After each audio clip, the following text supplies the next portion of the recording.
안녕하세요. 하루 필수 말씀 충전 하필 큐티 조종환입니다. 오늘 함께 나눌 하나님 말씀은 룻기 4장 7절에서 22절까지 말씀입니다. 옛적에 이스라엘에는 유산 매매나 물물 교환과 같은 일을 법적으로 분명히 할 때에는 한쪽 사람이 다른 한쪽 사람에게 자기의 신을 벗어주는 관습이 있었어요. 이스라엘에는 이렇게 해서 일이 확정됐다는 증거로 삼았습니다. 지방간으로서의 책임이 있는 그 사람, 우리가 어제 함께 나눴던 그 무명의 사람입니다. 그 무명의 사람이 보아스에게 당신이 사시오 하면서 자기의 신을 벗어주게 되었어요. 이렇게 이 거래를 확정하는 일로서 자기의 신을 벗어주는 일을 하고 있는 이 무명의 사람입니다. 그런데 이제 이 신발을 벗어주는 것이 물론 이제 이런 책임 그리고 자기의 일들을 양도하는 그런 측면에서의 신을 벗어줌도 있지만 신명기 말씀을 함께 살펴보면 그 신명기 말씀 가운데에서 이 기업 무르는 것을 포기했을 때에 그것을 제대로 시행하지 않았을 때 언약의 규칙을 어겼을 때에 이 신발을 벗기고 침을 뱉는 그런 모욕을 주는 행동을 하게끔 되어져 있거든요. 이제 여기에서는 그런 장면으로 등장하고 있지는 않지만 이제 거래적인 측면에서만 보여지는 것 같지만 사실상 이제 자기 스스로가 그런 부끄러움을 전혀 인식하지 못하고 있다라고 하는 이야기가 되기도 합니다.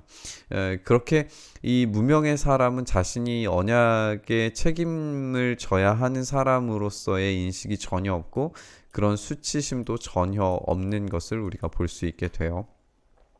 그러자 보아스가 원로들과 온 마을 사람들에게 선언하기를 오늘 여러분들이 이 일의 증인이고 나는 엘리멜렉이 가지고 있던 모든 것과 기럐과 말론이 가지고 있었던 모든 것을 나오미의 손에서 사겠습니다. 책임지겠다라고 하는 거죠. 이제 고엘로서의 의무를 수행하는 겁니다. 말론의 아내인 모압 여인 룻도 아내로 맞아들여서 그 유산이 고인의 이름으로 남아 있도록 하겠습니다. 철저하게 이제 언약을 지키고 수행하는 일을 하겠다라고 하는 데에 확언하고 있는 거예요. 공증하는 거죠. 그렇게 하여서 고인의 이름이 그의 고향 마을에서도 끊어지지 않고 친족들 사이에서도 끊어지지 않도록 하겠습니다. 여러분들은 이 일의 증인입니다. 라고 이렇게 선언을 합니다. 그러자 성문 회관에 모인 온 마을 사람들과 원로들이 대답하기를 우리가 증인입니다. 주님께서 그대의 집안으로 들어가는 그 여인 룻이시죠. 이 룻이 이스라엘 집안을 일으킨 두 여인 곧 라헬과 레아처럼 되게 해주시기를 빕니다. 이 라헬과 레아는 사실상 이스라엘의 국모와 같은 그런 존재잖아요. 모든 이 12지파의 어머니 같은 그런 존재예요. 그런데 그 여인 이 룻을 라헬과 레아 이 국모처럼 되게 해주시기를 바란다라고 하는 이야기를 하고 있습니다. 물론 축복의 말이겠지만 이것이 사실로 실제적으로 이루어지게 됨으로써 예언적인 그런 이야기가 돼버리게 되는 거죠. 그만큼 하나님께서 지금 이 관계와 이런 일들을 어떻게 지금 수행하고 계시는가, 보이지 않는 곳에서 어떤 일들을 하고 계시는가를 우리가 확인을 할 수 있게 되는 겁니다.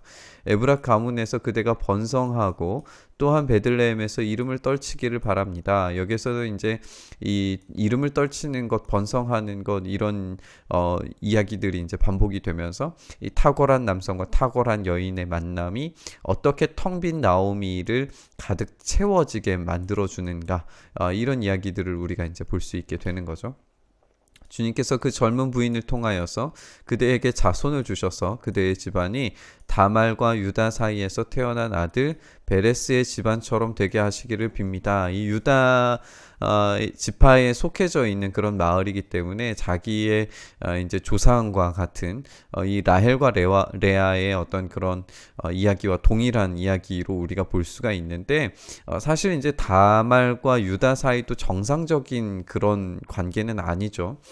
며느리와 시아버지의 관계예요.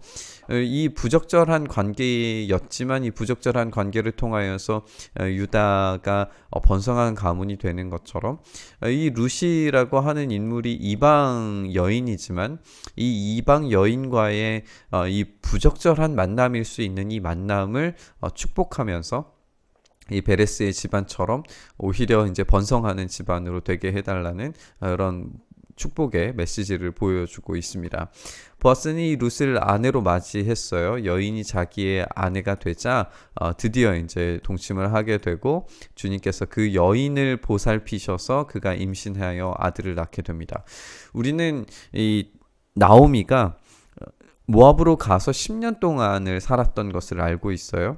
근데 그 10년이 가서 산 기간이 10년인지 아니면 말론과 기럐이 결혼한 후에 10년인지 우리가 알 수는 없는데 우리가 만약 결혼의 기간을 10년이라고 생각을 한다면 룻이라고 하는 이 여인은 10년 동안 불임 상태였어요. 그렇기 때문에 자손이 없이 지금 돌아오게 된 거잖아요.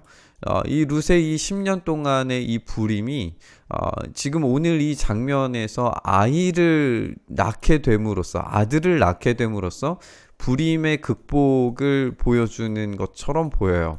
이것은 또 다른 측면에서 보면 어떻게 되냐면 모압에서는 엄청난 기근을 경험했고 그 시대적인 경험, 이 시대적인 불임이 기근이었다면 이제 이 시대적인 기근이 끝나고 하나님께서 부어주시는 새로운 세대를 일으키시는 이 극복을 앞으로 어떻게 경험하게 될 것인가에 대한 기대감을 가지고 오는 그런 장면일 수 있어요. 이와 같은 똑같은 장면이 이제 우리가 사무엘상을 읽게 되었을 때에 곧바로 등장하게 될 겁니다. 그러자 이웃 여인들이 나오미에게 말합니다. 주님께 찬양을 드립니다. 주님께서는 오늘 이 집에 자손을 주셔서 대가 끊어지지 않게 하셨습니다. 그의 이름이 이스라엘에서 늘 기리어지기를 바랍니다. 라고 이야기를 하면서 시어머니를 사랑하는 며느리, 아들 7보다도 더 나은 며느리가 아기를 낳아주었으니 그 아이가 그대에게 생기를 되찾아 줄 것이며 늙음하게 그대를 돌보아 줄 것입니다. 라고 이야기를 하고 있어요. 근데 여기에서 지금 이 생기를 되찾아 주다라고 하는 이 장면이 원어를 살펴보면은 이 생명이 되돌아오다라요. 되돌아오다 우리가 이 본문을 통해서 중요하게 살펴보고 있는 바로 그 슈브입니다. 그러니까 생명이 돌아오게 만드는 거예요. 나오미는 이 모압 땅으로 가서 철저한 기근 가운데 하나님께 맞아서 텅 빈 존재가 되어서 돌아왔는데 이 텅 빈 존재로 돌아온 나오미를 생명이 되돌아오게 만드는 그런 장면으로 오늘 완전히 역전되게 된 것을 우리가 보게 되는 거죠. 나오미가 그 아기를 받아서 품에 안고 어머니 노릇을 하게 됩니다. 이웃 여인들이 그 아기에게 이름을 주어주면서 나오미가 아들을 보았다라고 이야기를 해요. 엘리멜렉이 아들을 보았다도 아니고 이 말론과 기럐이 아들을 보았다가 아니라 나오미가 아들을 본 겁니다. 지금 살아있는 이 여인이 아들을 보게 된 거예요. 텅 비었던 아들을 완전히 잃어버려서 그 끔찍한 고통 가운데 있었던 나오미가 새로운 아들을 얻은 거예요. 어떻게 보면 이 나오미의 그 인생의 타임라인을 생각을 해보면 아들들, 남편들 다 죽고 난 다음에 아주 늙음하게 또 다시 하나님께서 아들을 허락하셔서 그 아들을 품에 품고 있는 그 모습. 얼마나 한편으로는 짠하면서 한편으로는 정말 사랑스러운 하나님의 채워주심인지 모르겠어요. 참 멋진 그런 장면인 것 같아요. 하고 환호하게 됩니다. 그들은 그 아기의 이름을 오벳이라고 합니다. 나오미는 자기의 인생을 마라라고 그렇게 불렀을지 모르지만 이 옆에 있는 여성들은 기뻐합니다. 나오미는 나오미처럼 살게 된 거예요. 그가 바로 이새의 아버지고 다윗의 할아버지입니다. 이제 나오미는 다 자신의 삶과 인생이 텅 비고 마라처럼 되었지만 하나님께서 보이지 않는 곳에서 그 날개 아래 책임져 주심으로 인하여서 이제는 다윗의 조상격이 되는 이런 놀라운 은혜를 경험하게 됩니다. 그리고 여기에서 탁월한 남자와 탁월한 여성인 보아스와 룻의 만남을 통하여서 이 이방인의 결혼마저도 극복되게 되어지는 이 놀라운 반전들을 여기에 이제 시작으로 우리가 발견하게 되는 거예요. 그래서 이 본문의 룻의 마지막은 족보로 이루어져 있습니다. 베레스의 계보인데 이 베레스라고 하는 인물이 아까도 살펴보았듯이 유다와 다말의 관계에서 낳은 아들이죠. 그러니까 이것도 부적절한 관계로부터 시작하지만 베레스는 헤스론을, 헤스론은 람을, 람은 암미나답을, 암미나답은 나손을, 나손은 살몬을 낳고 살몬은 보아스를 낳았다라고 이렇게 돼 있는데 보아스가 이제 7번째로 등장을 하게 돼요. 보아스는 오벳을 낳고 오벳은 이새를 낳고 이새는 다윗을 낳았다라고 하면서 다윗은 10번째에 등장을 합니다. 이 족보는 이제 의도를 가지고 기록된 것으로 보여요.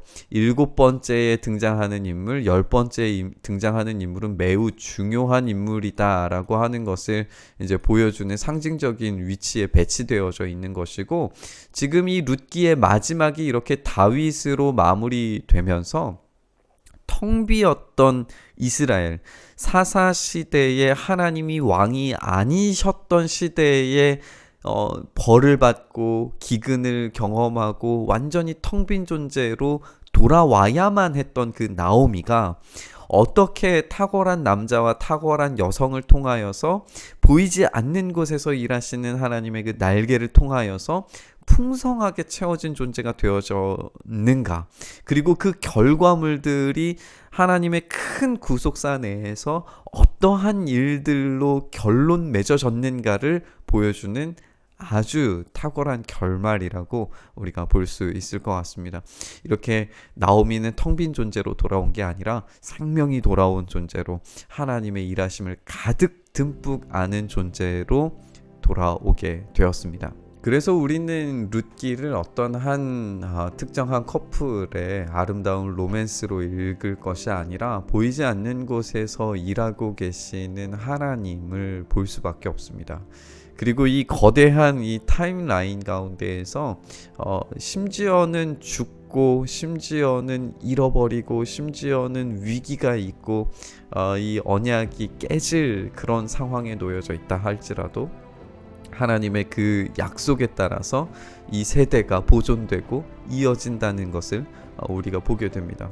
우리를 향한 하나님의 그 사랑과 놀라운 신실하심이 그렇습니다.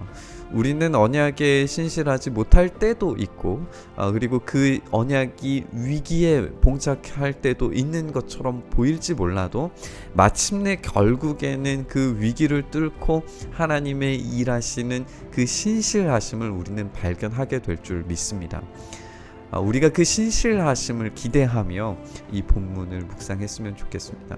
우리를 위하여서 착한 일을 시작하신 분께서 그 마침표를 찍으시는 날은 분명히 곧 반드시 옵니다. 그 신실하신 하나님을 우리가 의지하면서 우리가 텅 빈 존재로 주님께 나아가는 것 같지만 우리를 풍성하고 넉넉하게 채워주실 그 은혜를 바라보면서 오늘 말씀 묵상의 자리로 나갔으면 좋겠습니다. 주님, 그렇게 우리를 풍성한 은혜로 채워주시고 신실하신 언약의 하나님께서 우리의 삶을 신실하게 책임져 주시기를 간절히 소망합니다. 우리는 때로 실수하고 때로 실패하고 이 언약에 신실하지 못한 채 살아갈 때가 많지만 주님, 우리를 불쌍히 여기시고 긍휼히 여기셔서 이 탁월한 보아스와 룻처럼 우리의 삶이 그런 탁월함과 풍성함으로 채워질 수 있도록 주여 우리에게 은혜와 능력 더하여 주시옵소서.